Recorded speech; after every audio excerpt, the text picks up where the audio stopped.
Glória a Deus. Portanto, quer bebais, quer comais, quer façais outra coisa qualquer, fazei tudo para a glória de Deus. Amém, glória a Deus. Para a glória de Deus. Oh, Jesus. O mundo espiritual é real, igreja. É tão real quanto o ar que você está respirando. Nesse exato momento, a gente não vê, mas nesse exato momento, a gente tem o céu e o inferno disputando vidas. O inimigo ele fica furioso. Pessoas que vieram aqui e que chegaram aqui depois de muitos desafios superados. E esses desafios, esses obstáculos colocados pelo próprio inimigo, para que vocês não chegassem aqui. Então ele fica furioso. Mas Deus, a sua infinita misericórdia, Ele te sustenta. Em nome do Senhor Jesus. Eu cumprimento toda a igreja com a paz do Senhor Jesus. Mais uma vez, o privilégio gigantesco estar aqui para poder compartilhar um pouco do que Deus colocou no meu coração e que a palavra encontre guarida no teu coração, encontre lugar no teu coração. Porque nós sabemos que às vezes tudo que é dito num culto, numa igreja, seja lá onde você estiver, elas entram e saem e vão como um vento. Mas que hoje tudo que for dito aqui encontre espaço dentro do teu coração. E que não sejam apenas palavras, mas que sejam ensinamentos colocados em prática. Para que de alguma forma vocês consigam trilhar um caminho mais correto, um caminho mais plano. A palavra diz que o Senhor aplana diante de ti o caminho. Eu quero fazer algumas menções antes da gente ir propriamente para a palavra. A primeira, meu coração pulsa, explode de alegria quando eu vi minha irmã aqui, meu cunhado Hamilton, a minha sobrinha, a Clara, o meu sobrinho, Ian, vieram nos visitar e, assim, uma alegria tremenda, imensa, e que o que for dito aqui também encontre espaço no coração de vocês. Em nome do Senhor Jesus, e quando vocês voltarem para a terra de vocês, que de alguma forma vocês também possam ser os atalaias de Deus e divulgadores da palavra do Evangelho. Que a palavra diz que toda tem fôlego, né? Louve ao Senhor, fale dele. E que vocês possam ser esse caminho lá em José Guatemala. Também quero fazer referência ao dia de ontem, que a gente sabe que existem coisas na nossa vida que acontecem, né? Como a gente teve a apresentação da Axia ali, os filhos são a maior herança que um homem e uma mulher pode ter. E é por eles que a gente vive, é por eles que a gente tem esses gigantes, é tudo por eles, para eles. Como foi meditado aqui em Provérbios, né? Ensina a criança no caminho que tem que andar, para que quando ela crescer ela não se desvie dele. Ontem a minha filha, ela completou 10 anos. Eu lembro muito bem, esse dia dia 17, nós estávamos na maternidade ainda. A minha filha estava lá. E lembro-me que quando foi feito o procedimento cirúrgico ali, e que ela nasceu e ela chorou, e eles levaram ela para fazer aquela limpeza que tem que ser feita. E minutos depois, talvez nem 10 minutos depois que ela tinha nascido, ela já estava no braço. E lembro que eu comecei a louvar uma música, Grandiosas. E eu cantando e louvando, e ela com os olhos fixos em mim. Parecia que estava entendendo cada palavra que estava sendo dita. Senhor meu Deus, quando eu maravilhado, fico a pensar as obras de tuas mãos. O céu azul, estrelas pontilhadas, o teu poder, mostrando a criação. A igreja sabe. Então minha alma canta-te, Senhor, grandioso és tu, grandioso és tu. Então minha alma canta-te, Senhor, grandioso és tu, grandioso és tu. E ela olhando para mim com os olhos fixos. No momento eu não sabia o que ela estava pensando. Hoje eu sei. Ela pensava assim: papai, você é muito mais bonito do que eu penso. Vai lá com as crianças. Brincadeira, mas foi algo real.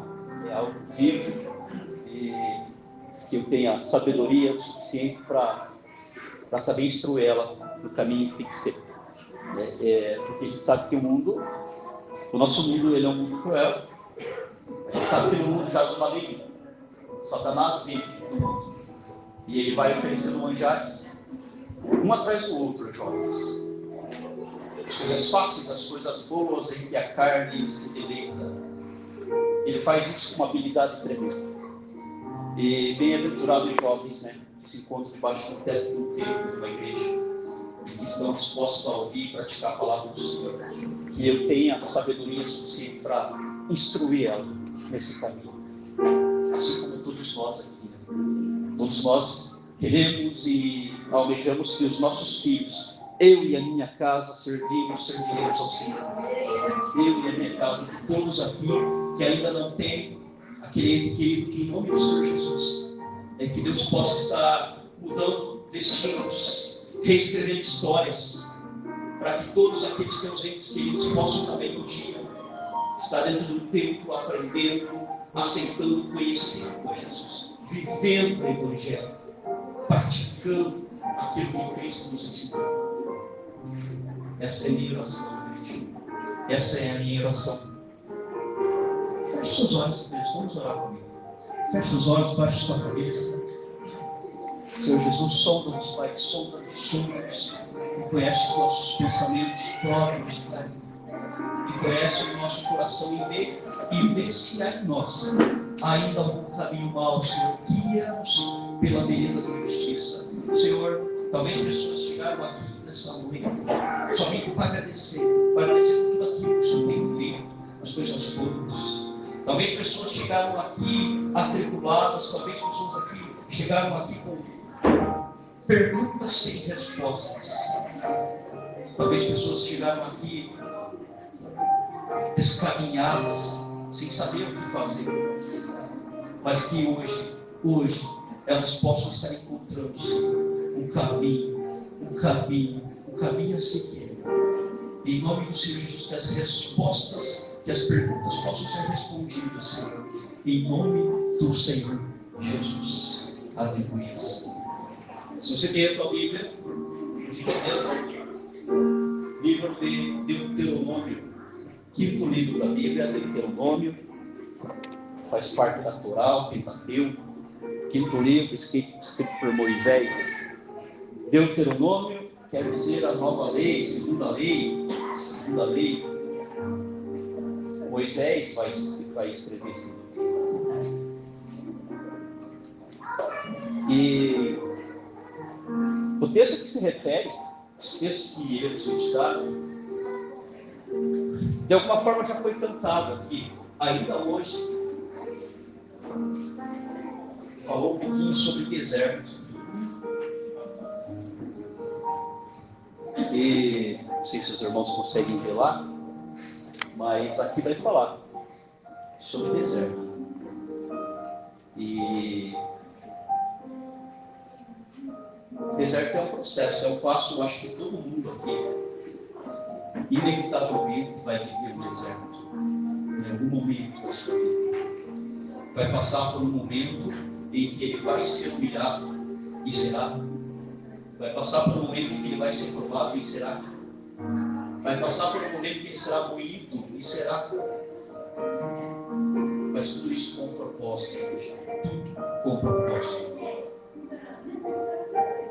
E te lembrarás de todo o caminho pelo qual o Senhor, teu Deus, te guiou no deserto estes 40 anos, para te humilhar e te provar, para saber o que estava no teu coração, se guardarias ou não os seus mandamentos.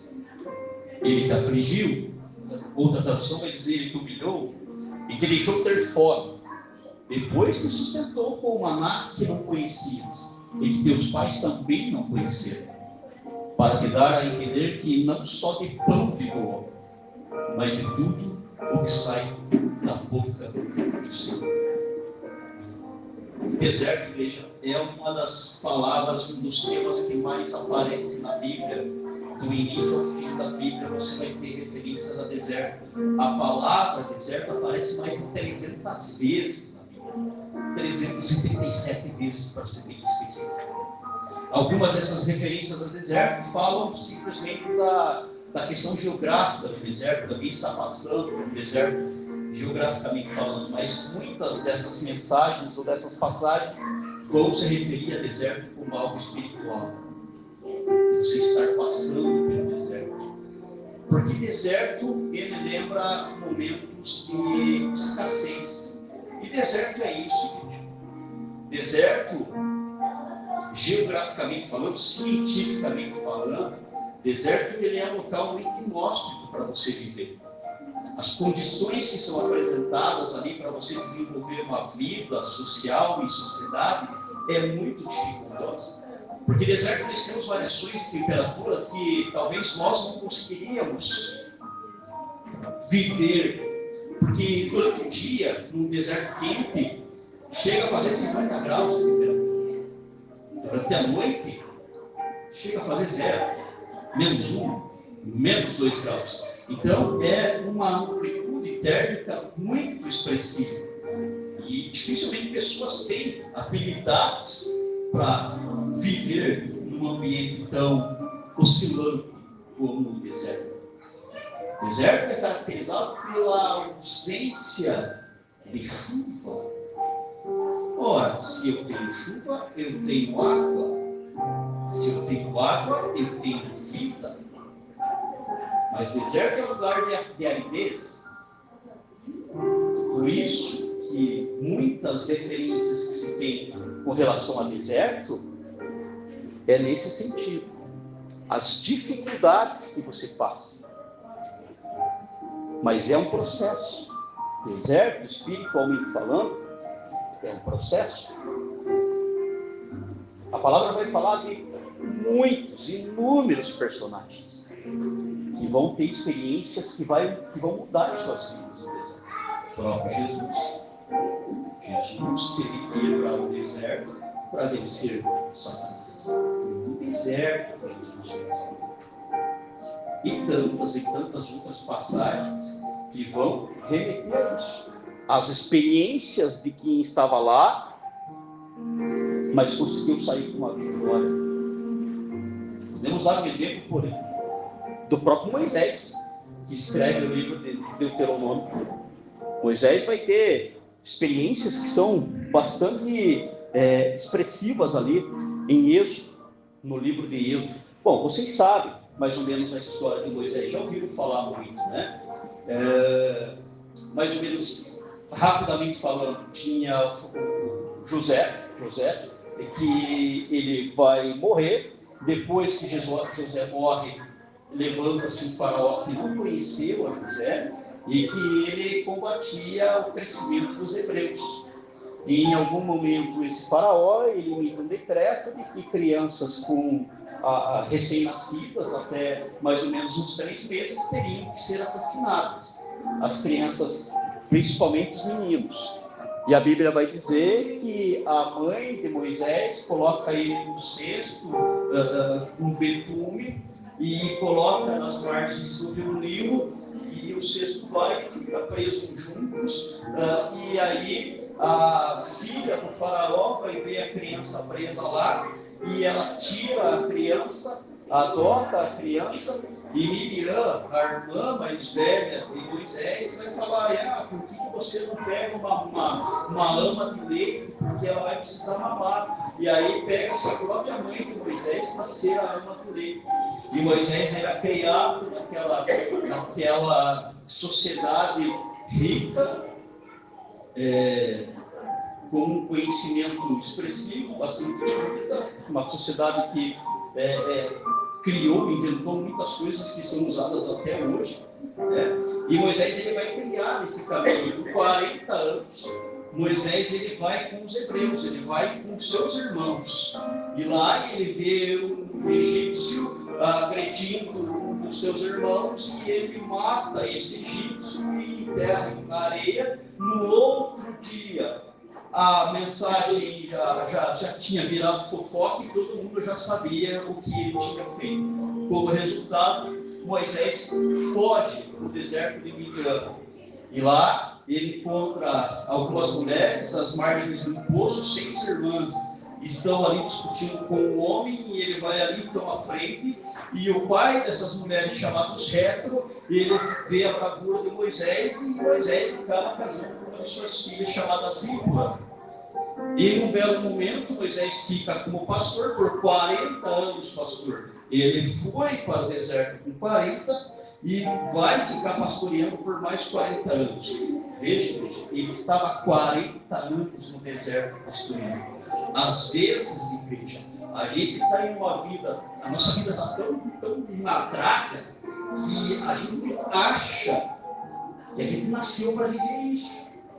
Pô, não dá certo, o emprego não vai, o salário não é suficiente, mas fazer o quê? Eu nasci para ser assim, vou ficar assim. Moisés estava lá, 40 anos, o seu sogro Jetro, Reuel, também conhecido, fala: cara, vai, pega essas ovelhas, esse rebanho de animais, leva lá para o outro lado, lá. Eram 2 dias de caminhada. E Moisés, como um habilidoso pastor que era: não, vamos como outro dia qualquer. E ele vai, e de repente ele vê algo, igreja. Às vezes no deserto a gente está tão acostumado com isso, que a gente acha que é a nossa sina viver o fracasso, viver aquela vida medíocre. Mas em algum momento, Deus ele vai promover um encontro para mudar a tua vida. E Moisés chega e de repente ele vê algo que ele jamais tinha visto. O deserto, por ser um local seco, são poucas as vegetações que conseguem se desenvolver. Alguns arbustos existem. E Moisés tem um arbusto, ao qual é conhecido na região de sarça. E ele olhava aquela sarça e tinha uma chama nela. Ela estava pegando fogo, só que não queimava. Pegava fogo, mas não queimava. E Moisés, ele tinha um crescimento, uma cultura egípcia também. Moisés não era bobo, não. Ele era bem inteligente, provavelmente falava mais de uma língua, embora fosse gago, embora fosse tímido. A palavra diz isso. Mas provavelmente de conhecimento ele não era qualquer um. E era muito comum na época, no Egito, você ter lendas, você ter contos em que no deserto apareciam demônios. No deserto existiam gênios. E aí ele vai próximo daquilo ali, de repente com receio, e aí vem uma voz: Moisés, Moisés. E é interessante que quando há essa repetição de um nome, indica que lá vem algo forte a ser dito. Saulo, Saulo, por que me persegues? Jesus falou. Deus está falando o nome de alguém. Repetindo o nome de alguém.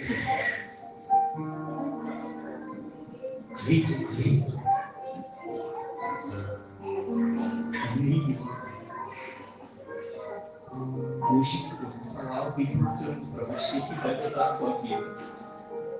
Mas ali Moisés ele vai se aproximar, Deus fala: para aí, cara. do jeito que está vindo, não, cara. Pode tirar as tuas sandálias.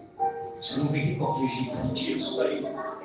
E veja que interessante isso. Na cultura egípcia, era comum que isso está registrado em hieróglifos, em tabletes, em registros arqueológicos, de que era comum quando um faraó iria falar com um deus, ele tirar as sandálias.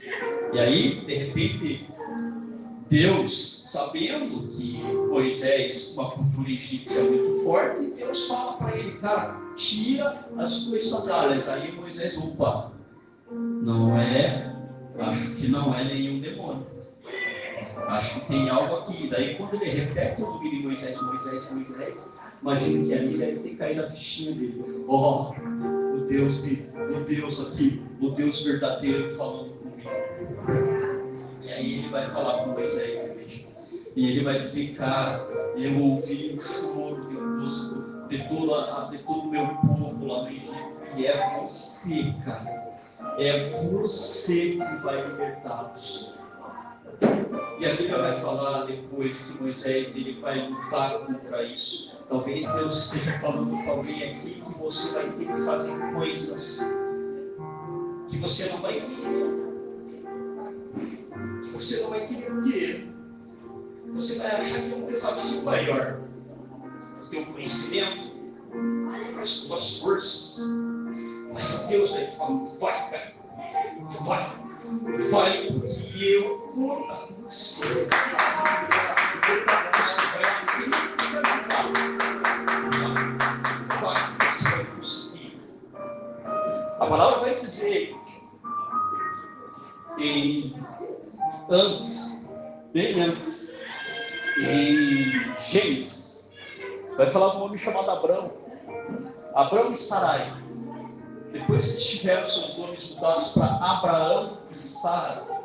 Mas ainda quando eles eram Abrão e quando era ainda Sarai, Deus vem para eles e fala para Abraão: ó Abraão, você e a Sarai, vocês vão ter um filho. Eles tinham mais ou menos, Abraão tinha nessa época, 75 anos, quando Deus fala para ele. Sarai tinha 65 anos, quando Deus fala para eles. Logicamente, imagina, algo para lá improvável, como assim? A gente é velho. Como que a gente ainda vai ter um filho? O filho da promessa. Acontece que o tempo vai passando e essa promessa ela não se concretiza. E eu imagino, o próprio Deus vivo falou com eles que ia acontecer. Mas o tempo estava passando e as coisas não aconteciam.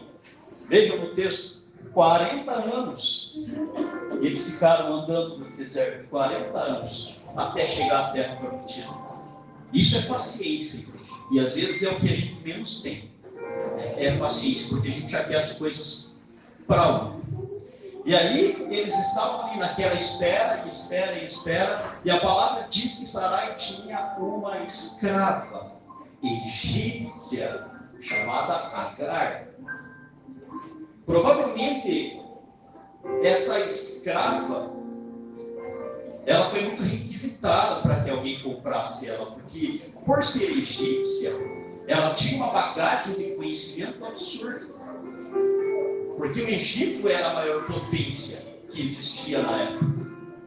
Então, provavelmente, ela, quando ela foi adquirida por Abraão e por Sarai, ela veio como um troféu para eles ali, para casa. Porque provavelmente ela sabia muita coisa. Ela conhecia muita coisa. Mas é interessante saber, pensar como que uma egípcia se torna escrava. Há mais ou menos uns 2000 anos antes de Cristo, existiu um rei no Egito chamado Hammurabi. E esse homem ele fez um código de leis. O primeiro código de leis, antes mesmo de Deus dar a lei a Moisés, já existia o código de Hammurabi. Existe uma peça, um registro arqueológico, que está exposto no Museu de Londres, com todos os artigos dessa lei. E uma das leis fala que se o homem morresse e ele tivesse dívida, a forma como deveria ser quitada essa dívida era pegando os bens que ele tinha. Se esse homem morresse, mas não tivesse bens, os filhos dele seriam pegos e vendidos como escravos para quitar a dívida. Se ele não tivesse filho, a sua esposa seria vendida como escravo para quitar a dívida. E provavelmente foi isso que aconteceu para Agar se tornar escrava. A palavra diz que Sarai estava tão agoniada com aquela espera que ela vem com uma proposta inusitada. Abrão, meu esposo, se deita com Agar, tem um filho com ela, aí a gente acelera o processo. Isso vai acontecer. Abrão vai se deitar com Agar e eles têm um filho. Acontece que há algo interessante em Gênesis, no capítulo 16. Veja como é interessante, igreja. Da mesma forma que às vezes a gente pode estar passando uma draga danada, às vezes a gente pode estar por cima da carniceira. E às vezes quando isso ocorre, de repente cria-se um certo orgulho, uma certa soberba. Quando Agar ela engravida de Abrão, a Bíblia diz que ela despreza Sarai. Provavelmente ela pensou, agora sou mais eu. Quem está no filho da promessa sou eu. Né? Então eu sou mais eu agora. A Bíblia diz que ela despreza Sarai. Acontece que Sarai ela fala para Abrão e ela vai castiga Agar e Agar foge para o deserto. E lá Agar vai ter o primeiro contato com Deus. Deus fala, Agar, você fez besteira, você falou que não devia. O filho que você tem aí, que vai se chamar Ismael, ele vai ter muita coisa, eu vou dar muita coisa para ele, para a sua descendência. Agora você volta, coloca o rabinho nas pernas, vai lá, pede desculpa para Sarai, se humilha ela e retorna lá. E isso ela faz. A Bíblia diz que o menino vai nascer, Ismael vai nascer, e esse menino vai crescendo. Mais ou menos quando ele tinha 13 anos. Um pouquinho menos, uns 10 anos mais ou menos. Ali chega a promessa. 25 anos depois de que a promessa tinha sido dada por Deus. Abraão com 100 anos. Capítulo 17, importante frisar que é no capítulo 17 de Gênesis que Abraão se torna Abraão e Sarai se torna Sara. Deus muda o nome deles. E aí, finalmente chega a promessa. Abraão com 100 anos, Sara com 90. Nasce um menino, Isaac, o filho da promessa. E acontece que Isaac vai crescendo. E talvez isso possa ocorrer com a gente que tem mais irmãos, né? De repente, todo mundo já ouviu aquele ditado, né? Que o irmão mais velho é o dono do pedaço. Né? É o dono do comer mais do irmão. O mais velho ali, vai ficar meio de lado, vai ficar escanteado ali, porque as atenções vão ser mais novo. E é natural que isso ocorra. E aí o que acontece? Agora Isaac está ali. E agora Ismael fica meio que escanteado. E a palavra vai dizer isso já no capítulo 21 de Gênesis, que eles têm uma discussão em que o próprio Ismael vai atormentar a vida do Piá lá, porque Abraão tinha feito uma festa, né, para celebrar o desmame de Isaac, e nesse inteirinho ali, eles vão lá e meio que dão os petelecos no Piá lá, no Isaac. E como resultado, Sara vai para Abraão e fala, seguinte, eles estão incomodando demais agora. Não vai ter como eles ficar mais aqui. Não vai ter como ficar mais. E o que você vai fazer? Abraão fala para ela, o que você vai fazer, Sara? Eu quero mandar aqueles negros que eles saiam daqui, então faça que seja feito e vamos fazer do jeito que você quer. Abraão fala, chama Agar, chama Ismael e faz o seguinte: vocês não vão ficar mais aqui, vocês vão ter que seguir o caminho de vocês, e é isso que vai acontecer. Eu só vou poder te dar um pão, te dou um pãozinho aqui, te dou um odre com água, e você vai para o teu destino, tenta voltar para o Egito, ver o que acontece. E a palavra de Deus diz que Agar e seu filho Ismael, eles vão para um deserto, chamado deserto de Berseba, deserto de Berseba. E eles estão indo, a distância em que ela estava até o destino para ela chegar era em torno de 120 quilômetros, num deserto de Berseba, em que a temperatura durante o dia ultrapassa os 50 graus. E durante a noite a temperatura chega abaixo de zero. E a palavra diz que provavelmente Ismael, um menino, 13 anos, eu estou com sede, mãe, eu estou com sede, tome. Eu estou com fome, come. Eu estou com sede. Mas a palavra diz que vai acabar a água. Eles tiveram sede e não tinha mais o que fazer. A palavra diz que Agar vem pegar o menino e vai colocar debaixo de um arbusto. Provavelmente um zimbro, uma espécie de arbusto pequeno que dava uma pequena sombra das poucas sombras que se tinham no deserto. E a palavra diz que Agar pega esse menino, já provavelmente desfalecendo, fraco, e coloca ele embaixo daquela sombra. Porque ela não queria ver o menino morrer. Ela deixou o menino lá e a palavra diz que ela vai para uma distância de um tiro de flecha, 100 metros, mais ou menos. Ela vai longe, se afastar daquilo ali. E ali ela começa a chorar com os olhos fechados. E quando ela está com os olhos fechados, aparece um anjo. E fala para ela: o que você está fazendo aí? Eu ouvi o choro do teu menino lá. Eu ouvi o choro do teu menino lá. E a palavra diz que ela abre os seus olhos e ela vê diante dela um poço. E a palavra diz que o anjo diz para ela: pega essa água, toma essa água. Sabe, Agar, sabe, Ismael, eu tenho muita coisa para vocês. Muita coisa, sabe, igreja? Ismael, a descendência dele, os ismaelitas, é a região hoje do mundo que tem mais petróleo no Oriente Médio. São descendentes de Ismael. É a região que tem maior número concentrado de petróleo, com a maior pureza de petróleo. Nenhum outro lugar do mundo tem petróleo puro. Nessa região da Arábia Saudita, Emirados Árabes Unidos, Bahrein, Kuwait, Irã, Iraque, nessa região aí, que tem petróleo, se faz um buraco sem petróleo.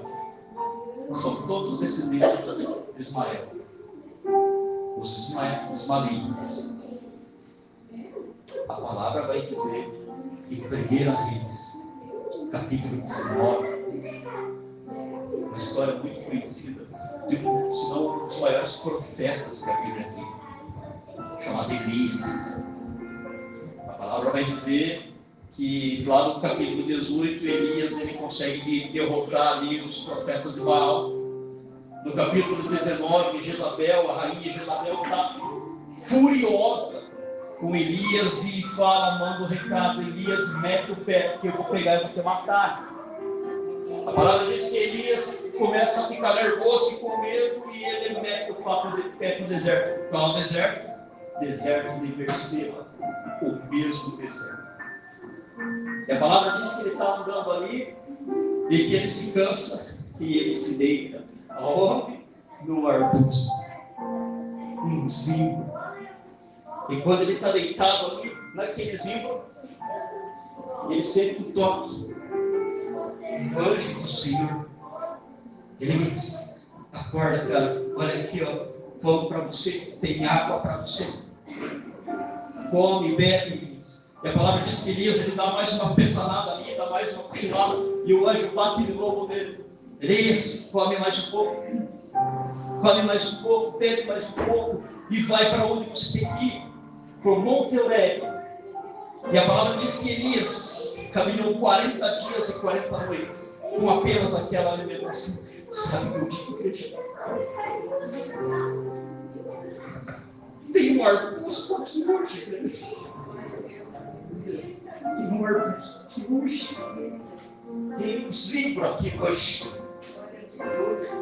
Que você possa estar ali descansando sobre ele. E que você possa sentir o toque de Deus falando: cara, pega essa água, come desse pão e vai seguir o teu caminho. Isaías vai falar, Isaías 43, versículo 19: eis que faço coisas novas, porventura você não está vendo? Eis que eu coloco o rio no ermo. A palavra diz que ele coloca o rio no deserto. Ele coloca o rio, ele faz paisagens transformar-se. A palavra diz, Salmo 126, no verso 4: restaura a nossa sorte como as torrentes do Neguev. Sabe o que é Neguev? É um deserto. Neguev é um deserto que quando chove na cabeceira, chove lá na cabeceira, pouca chuva que cai, chove na cabeceira, forma uma torrente, uma tromba d'água que desce, e depois que essa água passa, começa a nascer as flores mais lindas do mundo. Restaura a sua sorte como as torrentes de Sião. Que hoje, depois de 40 anos andando, Deus está te provando, para ver se você não vai blasfemar, para ver se você não vai desistir. Isso daí não é para mim, eu não quero mais. Sabe do que? Eu vou meter o pé no bundão, eu vou encher o pirual ali, eu vou usar droga, eu vou me divertir, porque afinal de contas eu tenho que aproveitar a minha vida. É por isso que Deus te coloca no deserto, para te provar, igreja, para te provar, para te humilhar, porque até lá que você vai sair melhor, você vai sair com força, você vai sair experiente. E a palavra vai dizer que ele deixou para sua fome, mas depois veio o maná, igreja. Veio o maná. Deserto não é o fim, deserto é um processo, é um caminho para o seu propósito. E que caminho é esse, queridos? A palavra diz: eu sou o caminho, a verdade e a vida. Quem é esse caminho? Esse caminho é Jesus. É Jesus, é Ele que vai te guiar. Seguidores de Jesus Cristo, seguidores de Jesus Cristo é o caminho. É Ele que vai nos guiar. É Ele sempre será Ele. Entregue sua vida a Jesus. Deixe que o Evangelho transforme a sua vida. Porque Evangelho é transformação. Se você não foi transformado, então você não é convertido. Para você se converter, você tem que se transformar, igreja. Aquele velho homem, deixa ele, viva o novo. Eis que faço nova todas as coisas. Porventura você não está vendo, eu faço, eu mudo, eu posso, e assim eu vou fazer. Assim eu vou fazer. Vocês têm sim essa condição, essa sensibilidade para vocês saberem que Deus sim está tocando, mandando o anjo: ei, pode acordar agora. Aqui eu tenho água para você, tem o que você precisa. Pega isso, toma e vai, e segue o teu caminho, e viva, e seja feliz, e prospere, e vai nesse caminho que é Jesus. Que essa palavra possa encontrar um espaço estranho de coração, que essa palavra possa ficar penetrada aí, saber que você é filho, igreja. Você é filho de Deus, e Deus muda o mundo em favor do filho. Entenda que você é filho, você é cordeiro de Cristo. Aleluia. Aplauda o Senhor Jesus.